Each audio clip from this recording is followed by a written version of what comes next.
또 어디 먼저 가냐 이제 뭐 그 때문에 조금 힘든데 남편들 나 몰라라 하고 자기 마음을 많이 알아주지 못하니까요. 와이프 눈치도 봐야 되고 집안 눈치도 봐야 되고 그래가지고 좀 애로사항이 많아요. 미리 오래전부터 몇 주 전부터 사전푸석을 깔죠. 따라서 미리 서비스를 한다든지 적절히 많이 가사를 많이 듣는다든지 우리 집 때문에 우리 집에 모여서 힘들어진 거니까. 음식 장만하는 게 여자들은 엄청 오래 걸잖아요. 아침 저녁 늦게까지 음식 장만하는데 남자들은 매번 먹기만 먹고 요구사항이 너무 많거든요. 그래도 슬쩍 와서 한마디라도 아유 수고가 많네 말 한마디로 천양비 갚는다잖아요.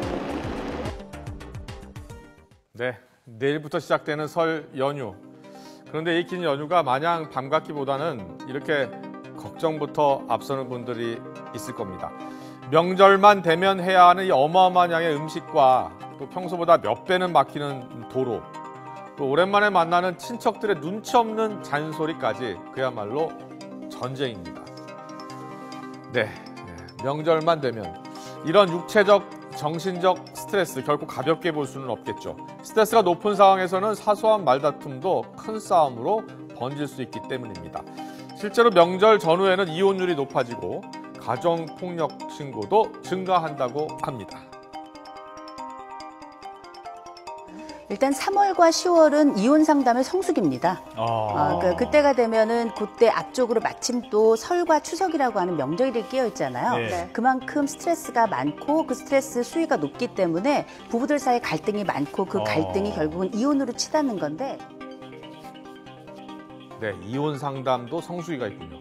이 명절에는 특히 평소보다 상대에 대한 반발심이 높아지기 때문에 작은 다툼이 끔찍한 상황으로 이어지기도 합니다. 실제로 명절에 사소한 일이 범죄로 번지는 일도 있었습니다. 가족들과 식사를 하던 중에 밥을 왜 그렇게 먹느냐는 어머니의 잔소리를 듣는 아들이 어머니를 숨지게 한 일도 있었고요.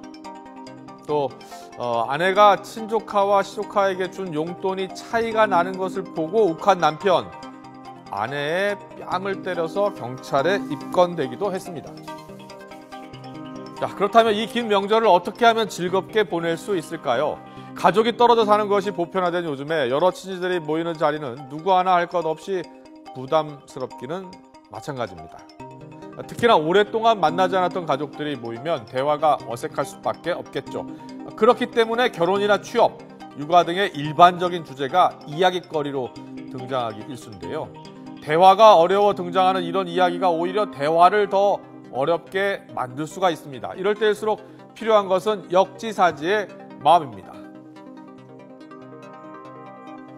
각자가 가지고 있는 스트레스가 뭔지를 한 번쯤은 좀 볼 필요가 있어요. 내 남편의 스트레스, 혹은 내 아내의 스트레스, 혹은 시어머니의 스트레스, 이런 가족들 간의 상호 간의 스트레스를 조금 들여다보는 게 굉장히 중요한 게.